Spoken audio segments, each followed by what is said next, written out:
Today is going to be a little bit of a hodgepodge day, but I am going to get some chicken stock started. Welcome back! Thank you so much for joining me today. If you're new here, I'm Kathryn, the Aerogarden Homesteader, and today I am probably just going to get a couple of things done, one of those being chicken stock. We roasted up a chicken, and this is the chicken from, I think it was 2 days ago. I have some chicken bones that have been sitting in the freezer for a little bit, so I wanted to clean those out. And I have some dead fruit bits. Normally they're just like the inside of the celery that's just a little too small to do anything with. I mean, sure, I could get a couple of pieces out of it, but I don't. And then they're like bits of onion. You know, the skin is a little dry on the second layer, so sometimes I'll just peel those off and save them. So that's what's in there. I will sometimes put in carrot peels, but I don't peel my carrots very often, so that just doesn't happen. And then these are 2 carcasses that I saved. Now when I saved the carcass, I don't know if you can see that it's got a lot of juice in there. I saved the drippings with it. So I don't really have a good use for the drippings other than for stock. And so I will just save it in the bag. The bag is very full. I don't know if I'll be able to get this out without ripping. But I will save the drippings and everything with it. Now the other thing that I do is I will, if I have a whole carcass, I will put the neck and any other organ bits in a pot and simmer that with whatever vegetable scraps I have, and that will also go in as part of the drippings. This is not coming out. There we go. Okay. So I will probably give these bags a rinse just to get all the stuff out, and then I'm going to put some water in there and get it simmering. Okay, there's that one. And there's that one. So I'm not out to make a ton of stock. I know I've got a massive pot here, but I do want to have enough room to be able to cover everything once it's all thawed. So I'm going to put some water in here and get it simmering. Probably start it on high and bring it down. Now, your stock, you flavor it how you like. I like to put in a little bit of vegetable scraps just to give it a little extra flavor, but I keep mine relatively plain because I'm going to be putting it in something later, and that's where I want to be able to have the power and control to flavor it how I want it. So you do whatever you need to do because you know how you're using your stock. That's really what it boils down to. Okay, I have canned up stock in the past. I probably will not go through a ton of details in this one. I will link to the other video though, so you can sort of see how that goes. That's pretty much how the stock is going to get started. I might put in a couple of peppercorns if I can find them, but they're not handy, so it may not happen. It's also best to not salt your stock until it is completely finished because you will get some reduction in the water level and you want to make sure it doesn't get too salty. So I just don't salt things. That's probably a horrible way to go, but I just don't salt things. I can always salt my stock later, and I never remember to add it at this point. I never remember to salt things later anyways, and I've not had a problem with stuff. I do have really low blood pressure. That's a different problem, but don't have to worry about that. Okay, I added 4 quarts of water, and I'm going to add 1.5 bay leaves, and let that simmer along for, probably going to simmer along all day, and then I will either can it up tonight or I will put it in the fridge and can it tomorrow. So. And then onto another project. So we being me, because I'm the only one who probably eats these things, I do not like pumpkin seeds with these hard skins on it. So I actually go through, I don't know if you can see what I'm doing, I'm just kind of peeling off this hard outer husk to get to the meat on the inside. And it takes a little work, but there's the pumpkin seed that I can now eat and do whatever I want with. Now, one of the keys to this that I have found, I'm sure there's easier ways to do this, but I keep my thumbnail short, relatively short. I have really soft fingernails, and so if I don't keep them short, they will just bend, and it really hurts. I also, you can see that they still have the guts on them. Some of them are really wet and slippery, and those ones are really hard to peel. But some of them have dried out a little bit, and they are a little more on the tacky side, and so it's easier to hold and peel this back than it is the slippery ones. The slippery ones will just go squirting off in another direction, and that's that. So that's what I do, and I could, in theory, put these in the oven on a tray with some salt and roast them up, or whatever seasonings I want, or I like to just plop them in my granola when I'm making granola because they will get sort of cooked, you know. So that's what I like to do, and that is just sort of one way. This is a labor of love. This is going to take some time, but if you're, you know, sitting around doing nothing, I just do this while I'm standing here waiting for my kids to finish up with something. It just gives my hands something to do. But if you know, want to get a little extra something out of your carving pumpkins, this is one thing to do. But yes, it is a labor of love, and I personally don't like this really hard woody exterior. I feel like it just wads up in my mouth and it never breaks down, it never goes away, and then I feel like I'm just spitting out. It's a waste. It's horrible. How do you deal with pumpkins when they're in the shell? I mean, I just don't understand how people eat them. I tried so many times. Every year I would roast them up and, oh, this will be the time. This time it'll work. And no, it's gross. Let me know below. I'm really curious. Do people just eat this the way it is, you know, roasted? Like, how do you deal with all those sharp bits in your mouth? I don't know. But anyways, I am not going to get all of this done today. I probably won't get it all done tomorrow. This will probably take me a good week of just, you know, every little bit of free time I have. After a while, my thumbnail will start hurting. I'll sometimes switch over to my index finger. So that one I just peel from the back instead of coming from the front. And if I can just kind of unzip one side, then it's easy. These things stick everywhere, but it's easy to just kind of open it up a little bit and then just remove it like a book. So there's like taking the cover off a book. So, but yeah, this is going to be my project for the next couple of days. And then I need to move a T-post. So I will show you how to take a T-post out of the ground without any. The only special equipment I'm using is the T-post pounder. So if you deal with T-post and you have a T-post pounder, you can get a T-post out of the ground. So I will show you how to do that. We are expecting our first frost soon. Probably by the time this video goes up, the first frost will already have happened. I'm not exactly sure what day it is because, you know, the weather always changes, but so far it looks like it might be Tuesday into Wednesday. It's supposed to get down to 31, and then I think Wednesday into Thursday is supposed to get down to 29. So one of those 2 days we're going to have a frost. But I want to move the T-post that's in the way of me putting the cover back on the hoop house, because I would like to give that a try and see, does it give my tomatoes a couple of extra days or what? So I will give that a try, but you know, at least it'll protect it for, who knows, a couple hours.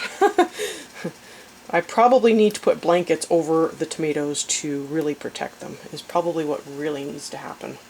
Okay, so I decided to add to my workload today, and I'm going to make some fire roasted salsa. I had some tomatoes that have been sitting on the counter for way too long. They are starting to go bad. So I feel like instead of putting them in my already super full freezer, because I have lots of tomatoes in there, but we found a sale on shredded potato and we probably bought a little more than we needed immediately, but we never see this sale, so we went to town and bought 2 boxes.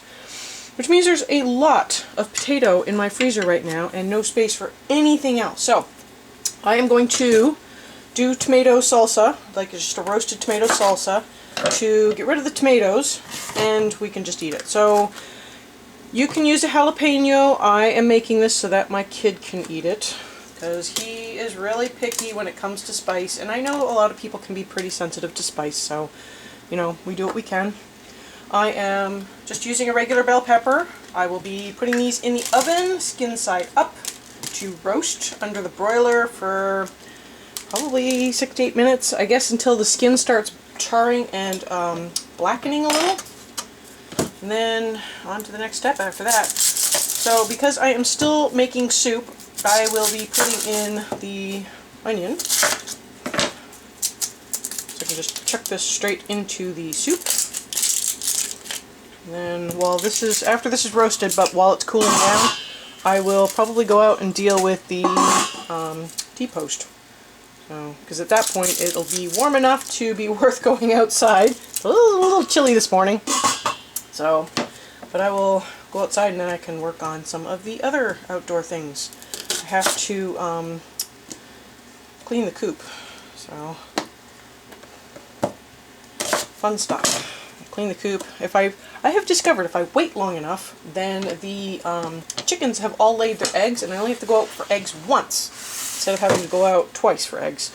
Now this will be important because once winter hits, you know, I obviously don't want any eggs freezing, so that is where I am at for that. So if I can figure out what time they lay most of the eggs at, then that just makes it a little bit better. Now, the trick is to get as much of the pulpy stuff out as possible. So for these slicing tomatoes, I will cut them in half, and then for the Romas, I will cut them in half the other way.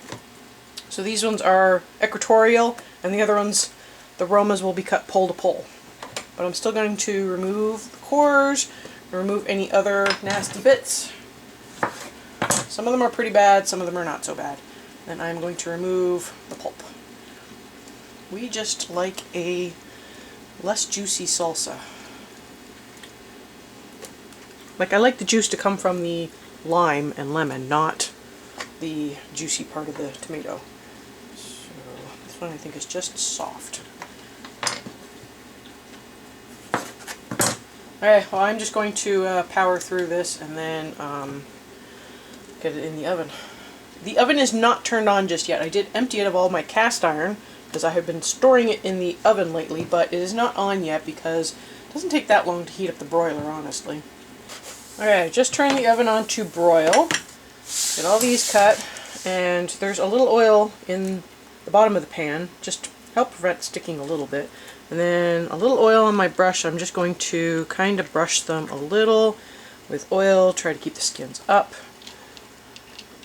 Alright, and you can add garlic to this if you want.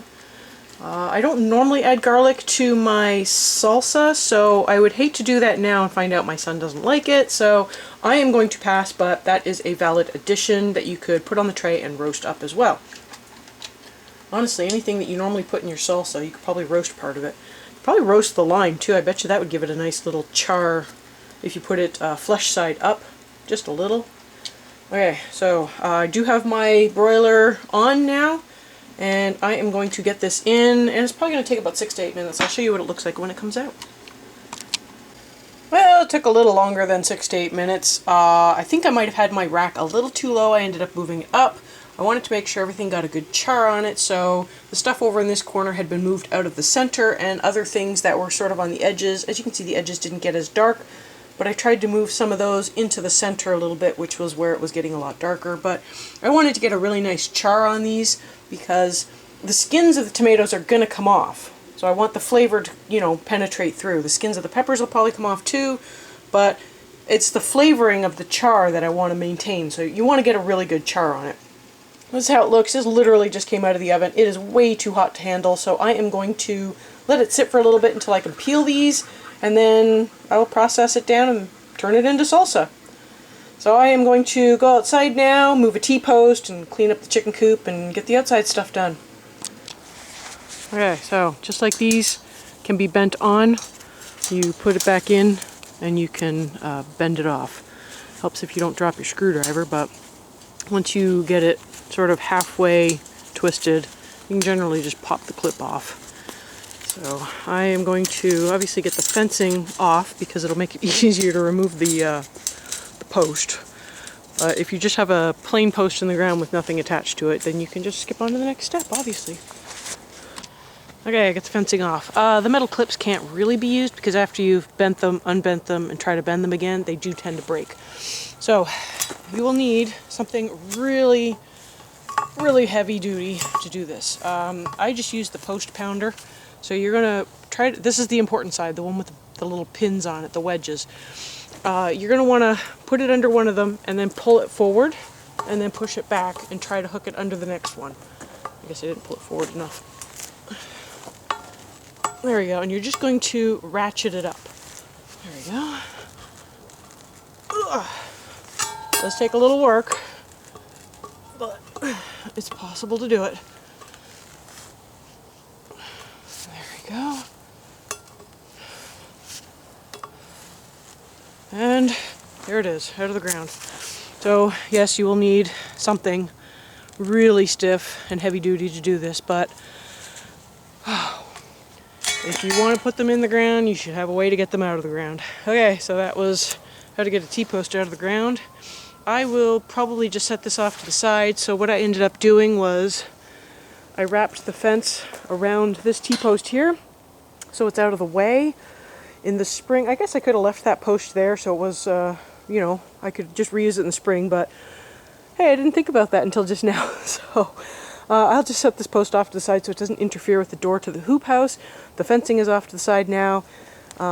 Yeah, you know, I guess I could put the post right beside it and create a little loop for things to grow in, but I'll figure that out in the spring. That's actually, that's what I'll do in the spring. But yeah, the garden, it's still going okay. I only did the update a couple days ago. My cucumber is almost ready to go. I don't know if you can see it from here.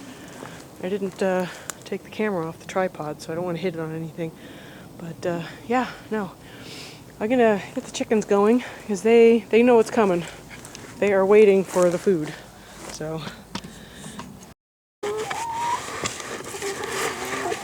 they know what they're getting. And I think I just got it on one of the chickens. I feel so bad. Okay, well, they got the tomatoes from this morning.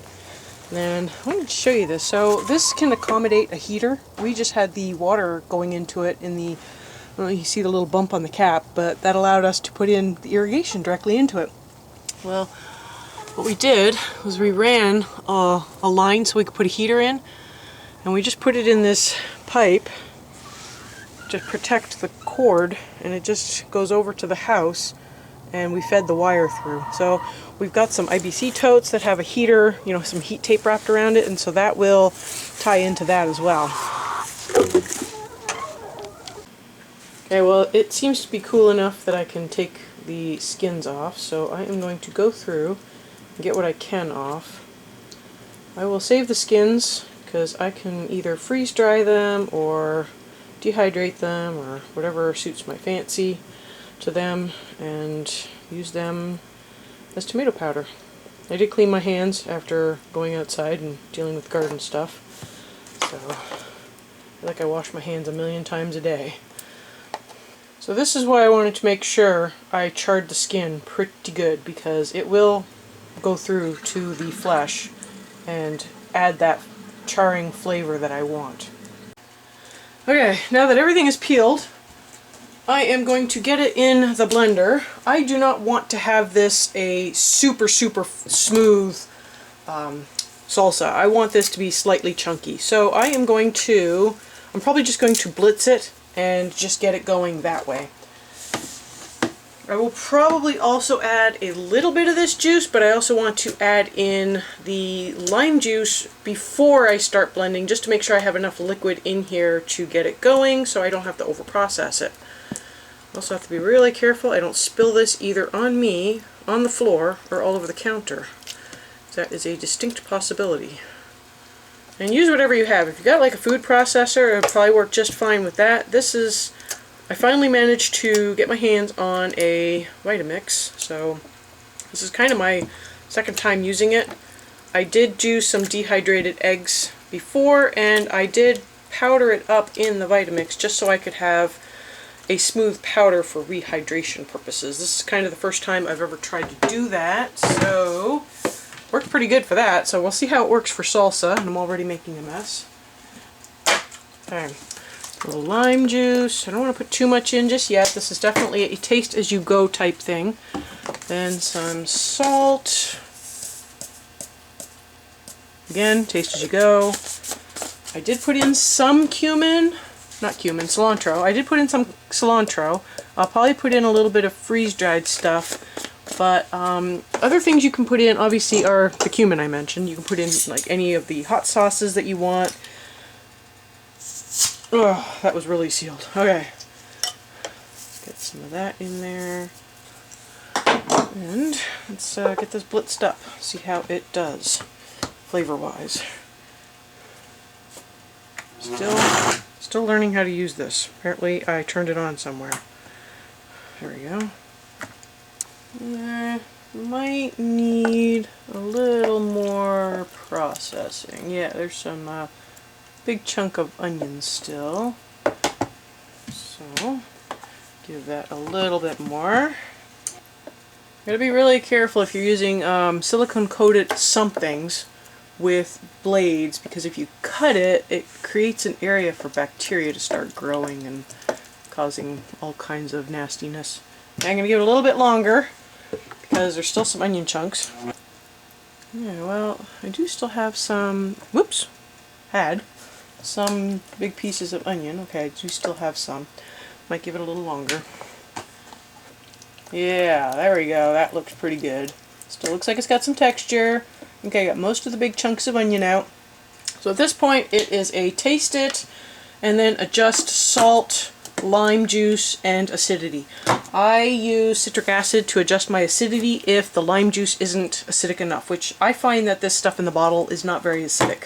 So I will probably pull out my citric acid and give this probably a little bit of citric acid. We're going to taste it first and see where I am.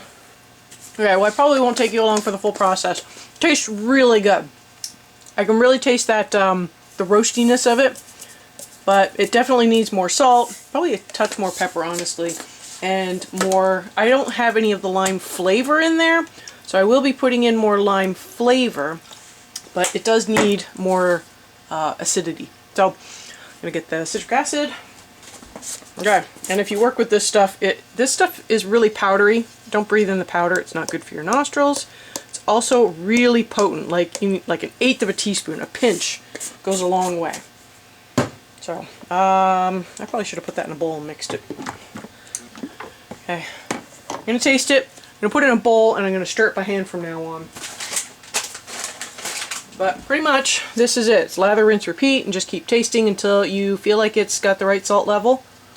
Once you think it's got the right salt level, add a little bit more salt.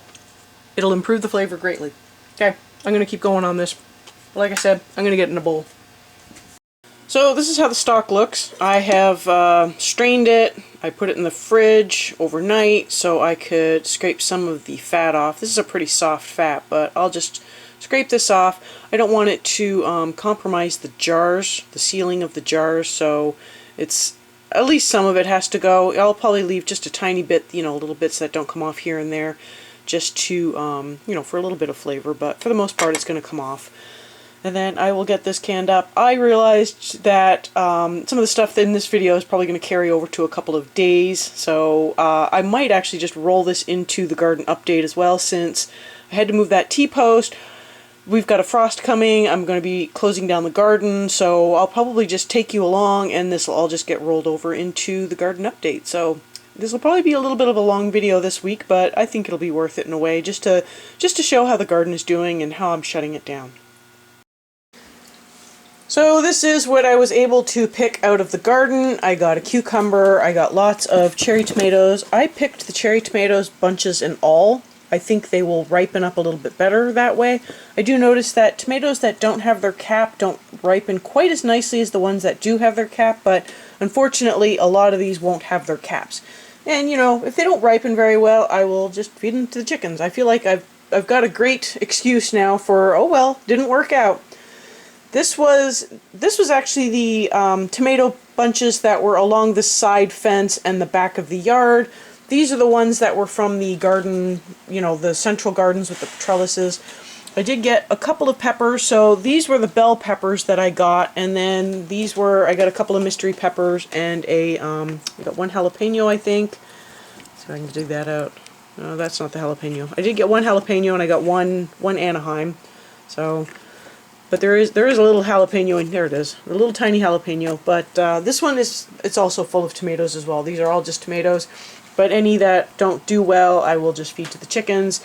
I did kind of pick some on purpose that I thought, oh, that one I would never have picked otherwise, but I'm like, you know what, if I can get that to ripen a little bit, I can feed it to them, and it gives them a little something extra to eat. So that is how the garden is doing. I shut down that part of the garden, and pretty much I got one little cucumber out there. I thought I would give it the one extra day, but tomorrow I need to go out and put that cover over the hoop house just to see. I don't think it'll extend the season, but we'll see what happens. And on to the update. The lettuce is doing okay. This one, I don't think I took any leaves off of it. It's been pretty small, but it looks really good inside. Let me see. Try to get a good view in there. This one has some browning on it. It's also, it feels tougher. Like this one's a little thinner in the leaves, and this one feels more stiff in the leaves. It's really interesting. I'm sure they're the same variety because the other one's a lot wrinklier. So I'm not quite sure what was going on here, but these ones were also showing a little bit of signs of the browning, just a little bit, very, very small amounts. But I decided to put a fan on them just to see if that would help, and obviously I'm not going to be able to see anything right away, but it is hitting this one over here, not a ton, but just a little bit, and hopefully that will help with whatever the issue was, because I'm feeding them the same amount. So maybe that particular plant was a little more sensitive to the food than the other plants, but I have been harvesting from these ones. I try to only take like maybe one leaf because they really aren't that big yet, so they're still pretty small. They are pretty dense though, like pretty compact, so I think they're supposed to form a head. Cilantro is still trucking along. It did start going to seed, so I did have the, trying to not stick you in the middle of the fan there, but it did have the seed stalks start, so I trimmed those out, and I don't know if that will delay the inevitable, but you know, it is what it is. Maybe I should just go through, harvest everything down, freeze dry it so I have it for later, and then just start a new batch. That would probably be a pretty decent cycle to go through. I came through, I harvested a bunch, I had a salad, so I thought it was about time. I might just take this one out. I know I keep saying that, and it just hasn't happened yet, but I probably should just do that. This one, I took out a few of the leaves that were just looking a little on the not very pleasant side, and I got those going to the chickens, so I'll probably take out these other ones and get those going to the chickens as well, and see if this one picks up a little bit more. It's kind of got this weird, I don't know why the leaves are folded in the middle, but maybe it's just at the end of its life and it's just time to start more altogether. So we'll see. The other lettuce is looking great. This one is very, very frizzy and compact. It is really weird. I have been harvesting from both of these. This one again had just a tiny bit of tip burn. The fan has been on this one, so I'm wondering if maybe it's a food issue, but I've been giving them half-strength feeds, so I'm not sure. I don't know. It's just like one or two leaves here and there, so maybe it's not too bad. I probably should put the lights up a little bit more. They are starting to get a little, they're not very tall, honestly. Probably don't need to put the lights up. This one is sort of staying small, but very open. It's really weird. It's a very different growth pattern from this one, but it's doing good. So I have been able to harvest lettuce and enjoy it. Over here, the poor tomato is still trying. Kudos to it. The celery is looking good. It's so fun to watch celery grow. It just looks like little itty bitty celeries. It's so cute. And I started another tomato seed. I started it on cotton balls this time. It's almost like the seed disappeared into the other pod. And I can't really show you in there, it's really dark, but it's like it vanished in there and just disintegrated. So I just started a new one. You know, hopefully this one will take, because it's so horribly behind the other one. It's not even funny anymore.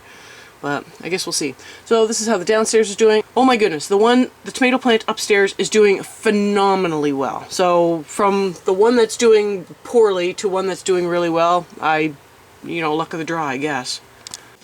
And up here, the peppers are still doing amazingly well. They're all ripening up. I still have a bunch under here. I think I did harvest one recently, and that's about it. I have been sort of holding out to see if it's worth doing some salsa or just freeze drying some, but it's still producing some, so that's good.